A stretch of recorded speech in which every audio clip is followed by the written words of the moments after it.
জামাতরা এরা এই মুক্তিযুদ্ধের সাথে যোগ দিতে পারে না। স্বাধীনতার বিপক্ষে ওরা পূর্ণ কাজ করছে গোলাম আজমের নেতৃত্বে। জামাত যেই রঙে আসুক বাংলাদেশের মানুষ এটা গ্রহণ করবে না। মুক্তিযোদ্ধা এটা সব দলের জামাত করে দেখে মুক্তিযুদ্ধের ফ্যামিলি হইতে পারবে না এমনটা তো কোনো কথা নাই। জামাতে বহু মুক্তিযোদ্ধা আছে।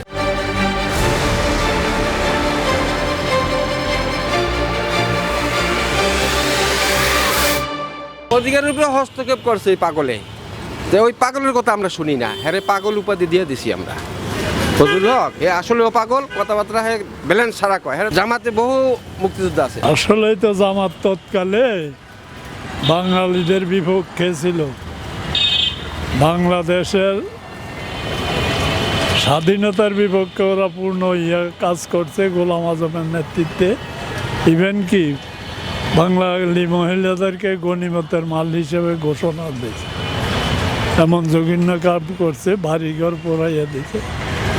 মুক্তিযুদ্ধের পক্ষের লোকজন বাড়িঘরে শান্তিতে ঘুমাইতে পারে।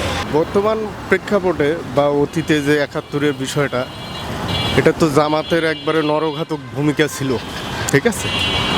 এখানে জামাত যেই রঙে আসুক বাংলাদেশের মানুষ এটা গ্রহণ করবে না। এটা দেশ স্বাধীন, একটা মানচিত্র পাইছি।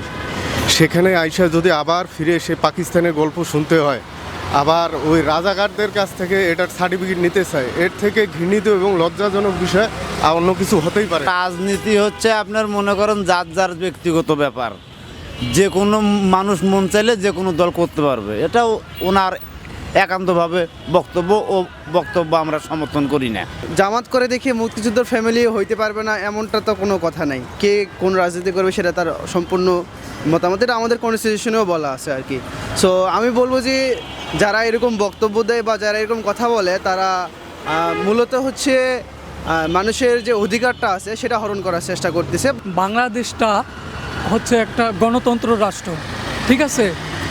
এই গণতন্ত্র রাষ্ট্র কিন্তু হইতো না যদি হচ্ছে মুক্তিযোদ্ধাদের অবদান না থাকতো, ঠিক আছে। যে বয়সে হচ্ছে যে তাদের ফ্যামিলি নিয়ে থাকার কথা ছিল, তরুণরা অনেক মুক্তিযুদ্ধে অংশগ্রহণ করছে। এখানে নো ম্যাটার কে জামাত করে, কে হচ্ছে যে অন্য কোনো দল করে, এটা দেখার কোনো বিষয় না। মুক্তিযোদ্ধারা অবশ্যই দেশের জন্য অনেক বেশি এবং অনেক বড় ত্যাগ স্বীকার করছে। মুক্তিযোদ্ধা আমি মনে করি যে এই পরিচয়টা অনেক বড় একটা পরিচয় বহন করে, ঠিক আছে।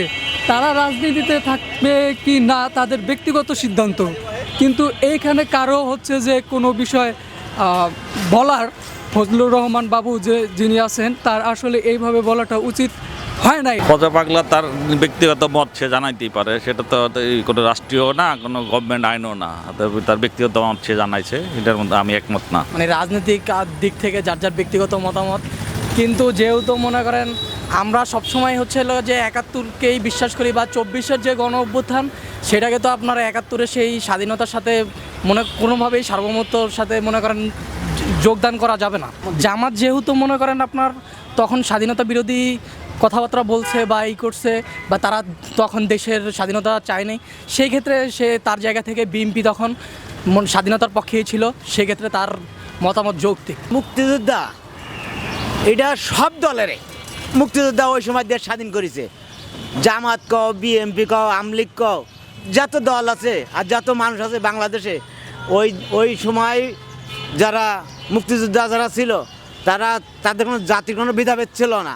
ওদের কথা কয় একরকম, কাজে করে একরকম, কথার সাথে ওকে মিল হয় না বলি তাই তো আজকে ওকে বাংলাদেশ স্বাধীনের পরের থেকে ওদের কেউ দেখতেই পারে না। এটা কোনো গণতন্ত্রের কথা না, ফ্যাসিস্টের কথা। আমরা ফ্যাসিজম বাংলাদেশে পছন্দ করা দেখেই ২৪-এর ৩৬ জুলাই অনুষ্ঠিত হয়েছে। ৩৬ জুলাইয়ের পরে বাংলাদেশের জেএনজি, বিশেষ করে যুব সমাজ, ছাত্র সমাজ, তারা এই নির্মূল রাজনীতি পছন্দ করে না, বাংলাদেশের সাধারণ মানুষ পছন্দ করে না। যারা এই নির্মূলের কথা বলবে তারাই নির্মূল হয়ে যাবে, এটাই স্বাভাবিক, এটাই জনগণের কথা। স্বাধীন চায় নাই পূর্ব পাকিস্তান, পশ্চিম পাকিস্তান, এরা পশ্চিম পাকিস্তানের সাথে মিলিয়ে থাকবে। পূর্ব পাকিস্তান চায় নাই, পূর্ব পাকিস্তান কাছে মুক্তিযুদ্ধরা, এরা দেশ ভাগাভাগির জন্য রাষ্ট্রভাষা বাংলা চায়। এরা যুদ্ধ করতে করতে করতে করতে রাষ্ট্রভাষা বাংলা পাইছে। জামাতের লাগে যোগ দিতে পারবে না, জামাতের সঙ্গে মারছে তো, জামাত মুক্তিযোদ্ধারা জামাতকে মারছে ফালাইয়া রোডে। তোরা কেন পাঞ্জাবি ধরে খাও, থাকো, আমাদের দলে আসো, আমরা দেশ স্বাধীন করবো, রাষ্ট্রভাষা বাংলা চাই। ৩০ লক্ষ লোক জানা মারা গেছে এই স্বাধীনের সময়।